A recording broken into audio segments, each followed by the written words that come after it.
मैं अपनी क्षेत्र की जनता का भी आभार प्रकट करना चाहूंगा कि उन्होंने दूसरी बार यह मौका दिया है कि उनकी बात मैं यहां संसद में रख पाऊं। लेकिन सर, एक खेद भी है, मैं पहली बार जब संसद में चुन के आया था, एक क्वालिटी एटमॉस्फेयर था। आज विपक्ष के वरिष्ठ नेता जिस तरह से वर्तन ये सभागृह में कर रहे हैं, जिस तरह से बात रख रहे हैं, उस ओर से आके यहां बैठने की कोशिश कर रहे हैं। यहां आके बैठने के लिए जनता से चुन के आना पड़ता है, ऐसे ही आके ट्रेजरी बेंच में नहीं बैठ सकते। लेकिन यह दुर्भाग्यपूर्ण है कि इस डेकोरम को मेंटेन करने के लिए वरिष्ठ नेताओं को भी सोचना पड़ेगा कि क्या उदाहरण आप यहां संसद में रख रहे हो। निश्चित रूप से I am not yielding at all, I am not yielding. ये संसद सभी की है, अपनी बात रखने का आपको भी मौका मिलेगा, आप जरूर अपनी बात रखिए। श्रीमाने, वहां से जो आवाज आती है ये कान से निकल नहीं पाती। Kindly address the chair. निश्चित रूप से सर बोलना चाह रहा था, उसमें 76,000 करोड़ रुपए का बजट में उसका प्रोविजन नहीं, उससे पहले ही महाराष्ट्र को केंद्र शासन ने उसमें दिया हुआ है। मेरे एक साथी थे, वो कल बोल रहे थे कुर्सी की पेटी बांधे रखिए, मौसम बदलने वाला है। मैं उनको कहना चाहूंगा, रामविलास पासवान जी संसद के सदस्य हुआ करते थे, उनकी पार्टी आज सत्ता पक्ष के साथ है, उनको देश का राजनीति का मौसम वैज्ञानिक कहा जाता था। जिस तरफ मौसम जाना वाला है उसका रुख क्या है यह देश जानता है, और उसीलिए नरेंद्र मोदी जी को तीसरी बार पंतप्रधान बनाया है, प्रधानमंत्री बनाया है। देश का रुख जमीन से जुड़े हुए लोगों के साथ है, कुर्सी की पेटी बांधने वालों के साथ। हम जमीन से जुड़े हुए लोग हैं, जमीन के लोगों के साथ जुड़े हुए राजनीति करते हैं, और इसीलिए विपक्ष हारने के बाद भी जल्लोश में है। सत्ता पक्ष जीतने के लिए हमें कोई ज्यादा लोगों के सामने नहीं जाना पड़ा, क्योंकि योजनाएं जो यहां मोदी सरकार ने बनाई थी, मोदी जी की गारंटी चली है, और इसीलिए यह सरकार वापस एनडीए की सरकार बनी है। इसका जीवंत उदाहरण यह सभागृह है। लेकिन वो खुश है अपने जमाने में। एक पुराना सीरियल हुआ करता था, मुंगेरी लाल के हसीन सपने, वो अपने हसीन सपनों में, रंगीन सपनों में तल्लीन है। मैं उनको डिस्टर्ब नहीं करना चाहता, लेकिन इस देश का भविष्य उचित हाथों में देने का काम इस देश की जनता ने किया है। मैं अपनी पार्टी शिवसेना ने जो किया है उसका आपके सामने यहां मद्देनजर रखना चाहूंगा। मराठी में मैं अपने लोगों के लिए कुछ कहना चाहूंगा।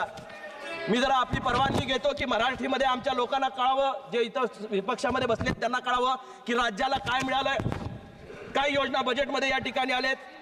आजचे बजेट हे फक्त निव्वळ कुठल्या एका वर्गासाठी नसून आजचे बजेट हे शेतकरी, महिला, युवा, कौशल्य विकास, रोजगार, पायाभूत सुविधांचा उभारणीसाठी म्हणून या ठिकाणी केलेले आहे। महिला आणि मुलींच्या सक्षमीकरणासाठी केलेले आहे। तब्बल 3 लाख कोटी रुपयांची तरतूद ही या ठिकाणी या बजेटमध्ये केलेली आहे। युवकांसाठी 2 लाख कोटी रुपयांची या ठिकाणी तरतूद केलेली आहे। एक सांसद अभी चले गए, उन्होंने कहा कि महाराष्ट्र से नौकरियां जा रहे हैं। आप जाओ, उद्योगपति जो आने वाले हैं महाराष्ट्र, उनके घर के सामने बॉम्ब रखने का काम करो। कैसे आएंगे उद्योग आपके महाराष्ट्र में? नानार जैसा प्रोजेक्ट महाराष्ट्र में आने वाला था, उसके सामने आपने आंदोलन करा, लोगों की उनकी मनीषा को बिगाड़ दिया। 2 लाख नौकरियां महाराष्ट्र में बनने वाली थी, उसको विरोध करने का काम इन लोगों ने किया। और आज ये कहते हैं कि महाराष्ट्र में उद्योग नहीं आ रहे। मेट्रो कारशेड के लिए उन्होंने विरोध करा। आज भी जो 76,000 करोड़ रुपीस पोर्ट के लिए आए हुए हैं, उसको भी ये महाराष्ट्र में विरोध कर रहे हैं। इनको महाराष्ट्र की उन्नति से कुछ लेना देना है नहीं। इनको सिर्फ अपनी राजनीतिक महत्वाकांक्षा के लिए, राज्य को अपने हिस्से के लिए यहां यूज करना है। पिछले 10 साल में महाराष्ट्र में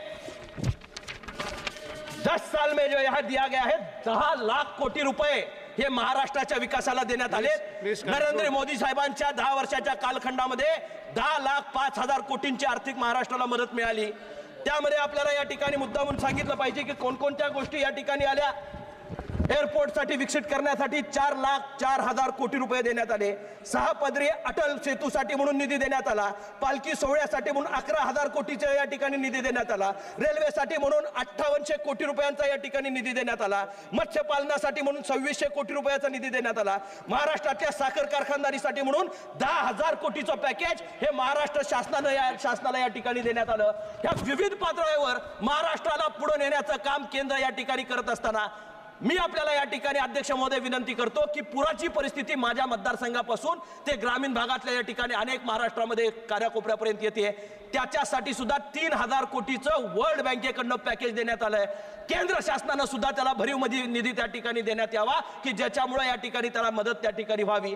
गड किल्ले हे महाराष्ट्राचं सौंदर्य आहे, महाराष्ट्राचं भूषण आहे. शिवछत्रपतींच्या गड किल्ल्यांवर अतिक्रमण वाढत आहेत. माझ्या जिल्ह्यामध्ये विशाळगडावर अतिक्रमण झालं, त्याच्यावर या ठिकाणी उद्रेक निर्माण झाला. मला आपल्याला विनंती करायची आहे, ASIचं याच्यावर मॉनिटरिंग झालं पाहिजे.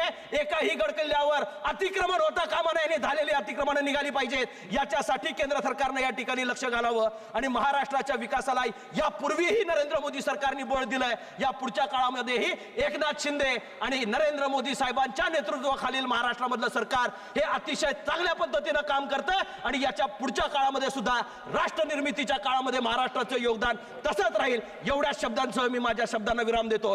जय हिंद, जय महाराष्ट्र. धन्यवाद मारे.